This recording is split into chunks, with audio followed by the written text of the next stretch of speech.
Dridi, double majoring in journalism and public policy. And first off, again, I wanted to say thank you to the Asian American Center for allowing me to present this research at a conference in Chicago at the Academy of Criminal Justice Sciences this past month.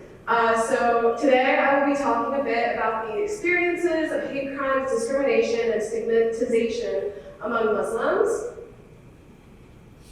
So this was a National Science Foundation funded project where I moved to Little Rock, Arkansas for 8 weeks over the summer, where I worked with other students and the amazing faculty members at the University of Arkansas Little Rock campus in their School of Criminology and Criminal Justice, where we engaged in qualitative research with the Muslim community in Little Rock.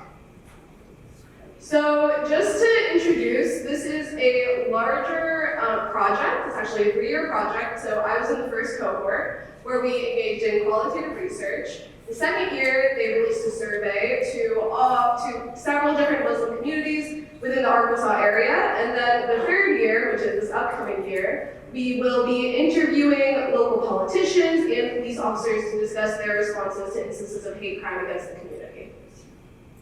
So, a little bit of background. FBI defines hate crimes as offenses against a person or property motivated by bias towards a race, religion, ethnicity, or national origin, disability, or sexual orientation. And this is a relatively new term. It emerged in the 90s.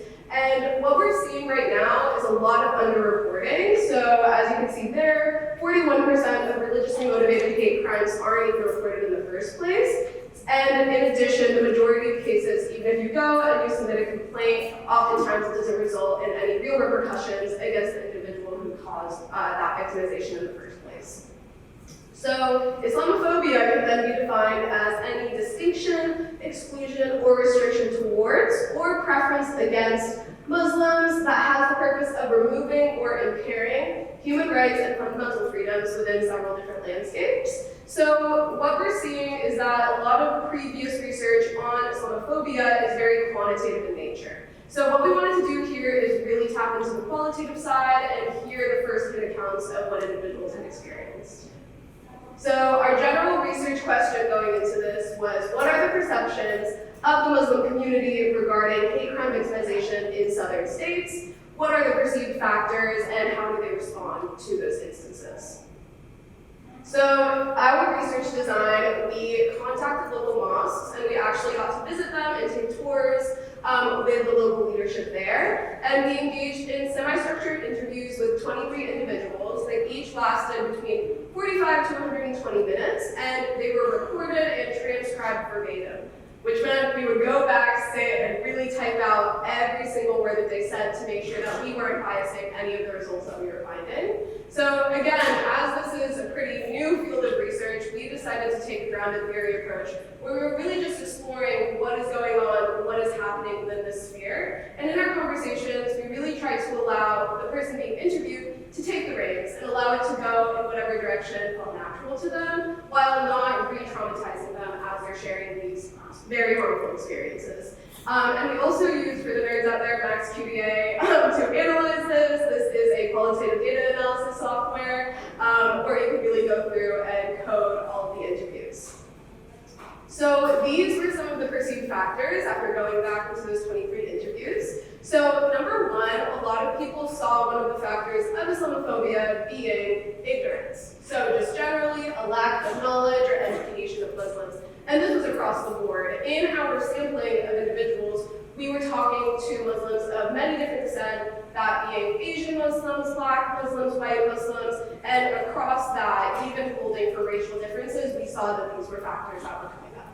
So another big factor was 9/11, and essentially people noticing a shift in attitudes after the terrorist attacks. And in addition to that, we see politics and law playing a role. In particularly with Trump's Muslim ban, we saw a spike of people mentioning that and saying they were being confronted with uncomfortable questions or even directly targeted because of it. So I have some quotes on the side as well that you can look through.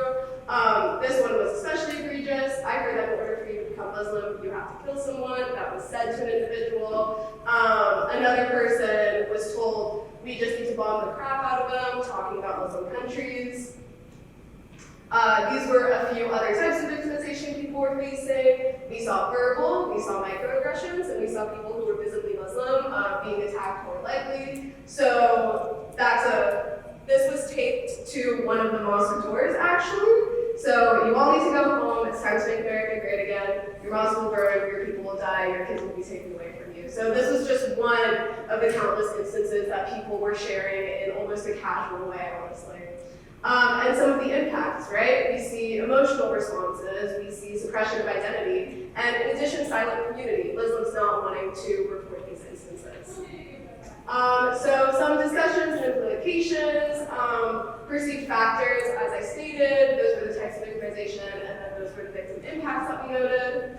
And then in terms of research implications, it tends to be quantitative, and then in terms of practical implications, we were hoping that this could spur more educational resources, both for Muslims and non-Muslims, on how to handle instances of hate crime victimization. These were some of our general limitations, and we're hoping to cover these in future surveys. Thanks.